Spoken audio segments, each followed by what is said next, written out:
Hi, this is Linda King. I'm here for Family Art Night. I usually do it in our classroom, and probably some of my friends that come all the time will be on Facebook, but if not, I'm a local art teacher and I've been working at the museum here since 1998, doing some art classes and whatever they need done. I love to be at the museum. So today I'm going to show you a project that's a paper flower that's painted with fork painting, and I'm going to show you how to make the flower and how to paint it. This is a blank flower before it's painted, but you don't put it together, you paint it before it's put together. And here's the finished product, and they're very pretty, and you get your strokes with your fork to make a nice pattern going through your flower. I think you'll like that. And this also has a little cupcake liner center that you could paint or not paint. So the first thing I think that we need to know is what you need to have on hand to do this. You need paper plates, 2 sizes, just these really cheap ones that you can get at any Publix, Walgreens, and you may already have some. The large one and one small one. You're going to need a scissors because we're cutting this to look like flower petals. We also are using a muffin. We only need 1 muffin for the center of our flower. I guess that's actually kind of a cupcake holder. And we're going to be cutting that too. So again, the scissors. I would say 3 paintbrushes, a flat, rather wide one because then you can quickly paint 1 color on the flower. And then a couple of other sizes that you like of rounded brushes. I have a kind of a medium and a little smaller one. What we're doing with that is to get our additional colors on with the smaller brushes.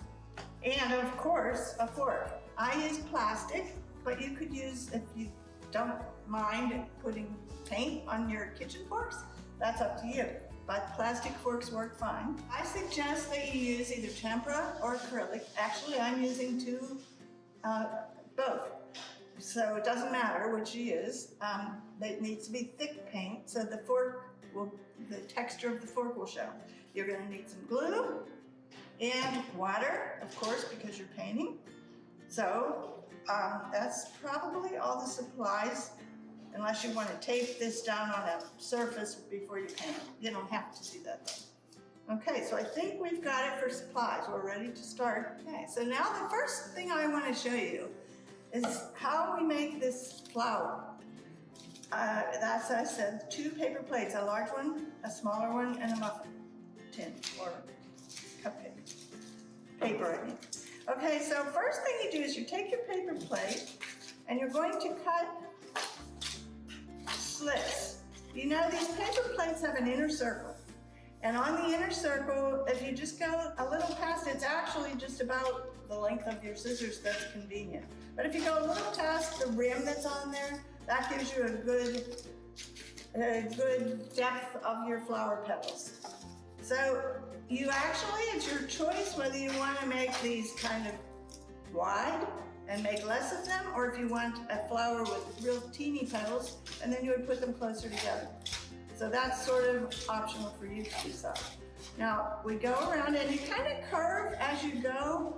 I mean, you turn your scissors in a way that you're not going to be getting sideways cuts. You want to cut right in and turn it around. Now you're going to cut the little plate the same way and it will look like this.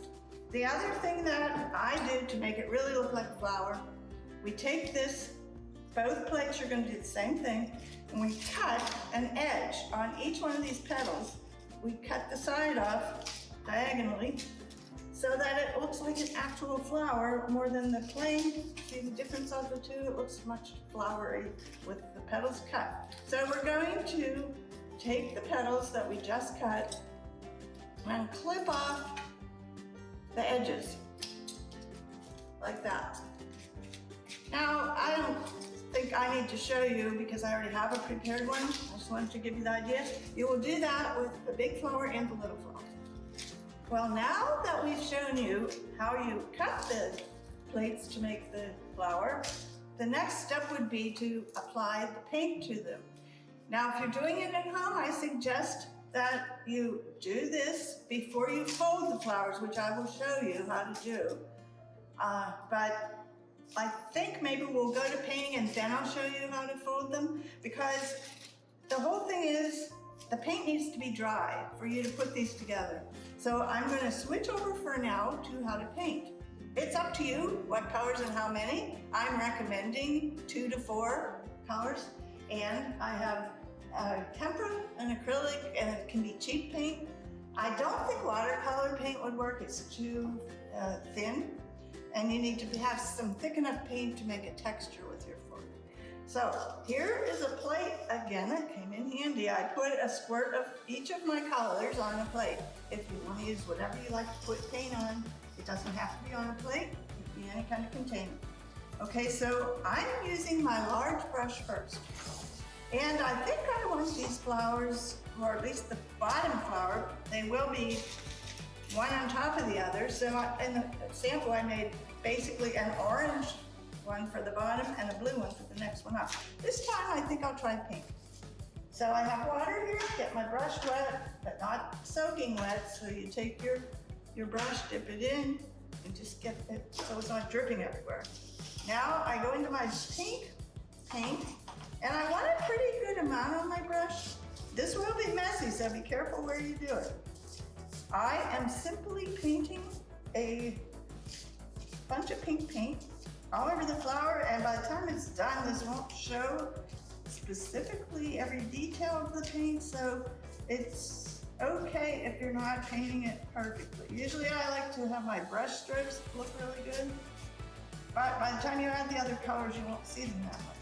Now you really don't need the fork painting yet. Do the same thing to your second flower, and you could switch color. I will just do it for a second to show you that I think I'll switch to yellow. So now I paint this yellow, and I do it the same way, and it's a smaller plate, so you may or may not use the big brush. I'm using the medium brush for this. That is entirely up to what you're comfortable with and what kind of brush you have on hand. You don't want to go out and buy everything. Even those foam brushes that some people have are fine. Okay, so I've got now, but you want to hurry now before it gets dry. So I'm taking rinsing off my brush a little in the water. Take a paper towel and blot it. So now I think I want to use yellow on the pink flower for the fork painting. So I get this brush and I kind of thicken it up with a lot of paint on it because I'm going to just go quickly and make some shapes on here. And I'm having fun with it. You aren't going to know what it'll look like when you're done, so you can't really plan a design.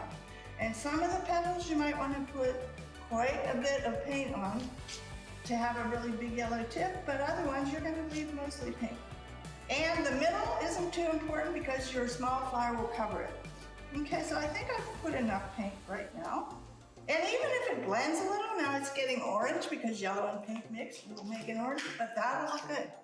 Now I take the fork and I go and texture. You can use either side of the fork, see which one works for you.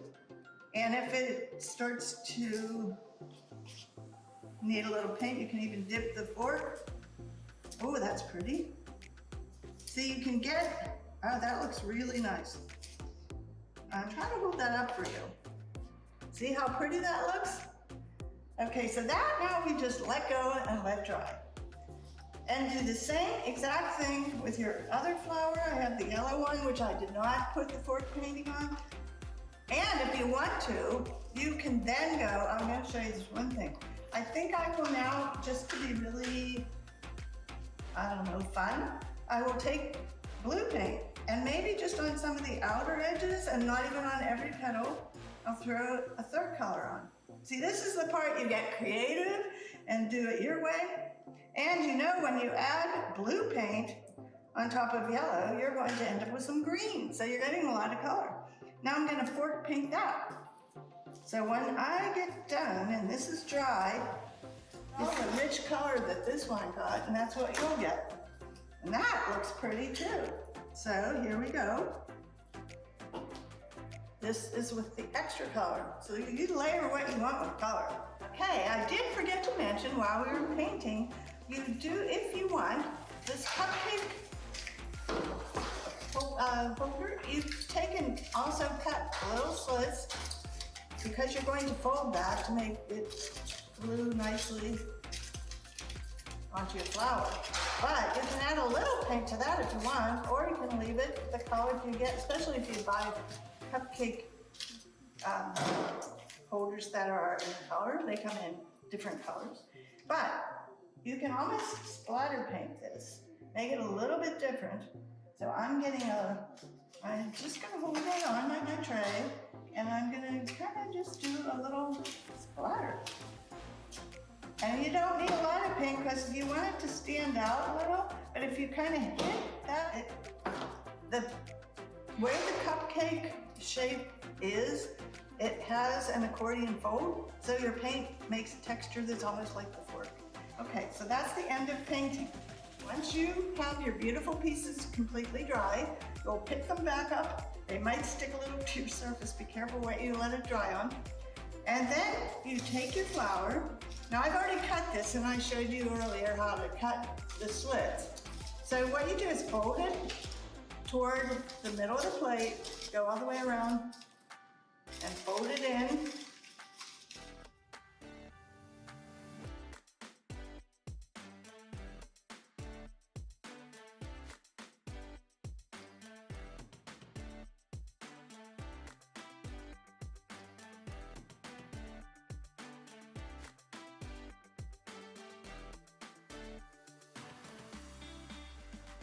And you see you're doing this so you have your flower look more three-dimensional. You don't want a flat flower, it would probably be pretty. If you decide that's what you want, it's your flower. But I like to make things look a little bit more real, so I like to get some dimension in it. So that makes a paper sculpture. That's what we're making. This flower is a paper sculpture. You can make all kinds of fun things by folding paper if it's a little bit heavier, like a coaster board kind of thing. So you fold it up and then back. So you see what I've got here? That's going to be your bottom piece of your flower. You do the exact same thing with this little smaller plate. Fold it up and back, up and back, up and back. And actually, if they aren't all exactly folded at the same spot, they kind of look better because your petals will pop up and kind of just look more real. So now once we have both of these flowers folded, we're in pretty good shape. And only thing we do, except we're actually using painted ones when we put it together, although if you want to make a plain flower, you can. So we take some glue, just put it on the bottom of the flower. Make sure your flower has a kind of a cup-like effect. That's where your final piece, like see the pink center, that will go in the middle. Okay, so I take this with the glue on it and I simply put it centered on here. And look already how pretty that looks. And now it'll take a few minutes for that orange glue to dry. And remember, we put a splash of color on the muffin, or the cupcake holder. And what we want to do now that it's already been cut ahead, we cut the slits on everything before we started. Now this one, you don't trim the sides, you just are cutting this so that you can fold it and it'll make it small enough by folding it and it'll pop it up so it has a raised center. So we have to fold a little bit around the edge that's already the bottom of the cupcake, and we want to squeeze these in. Now we take our glue and we're going to put it along, and it doesn't have to be anything good, but try to get each one of the flaps that we just made. And we're going to lay this on. You can squash your plate out a little just to make this work well. You're going to center it in here, and you're going to push it up a little so it's right in the center and not bumping into your other petals. And then your glue makes it easy to slide it in. And you can, Elmer's glue takes a while to dry, so if it doesn't look pleasing, you can sort of shove it around a bit. That one came out real well. You see how now it's a puffed up little center, which is nicer, and then you can redo squeezing the petals in the next layer to make it puffier and more real. Okay, so this is quite pretty on its own, but think how beautiful it looks once you add the color.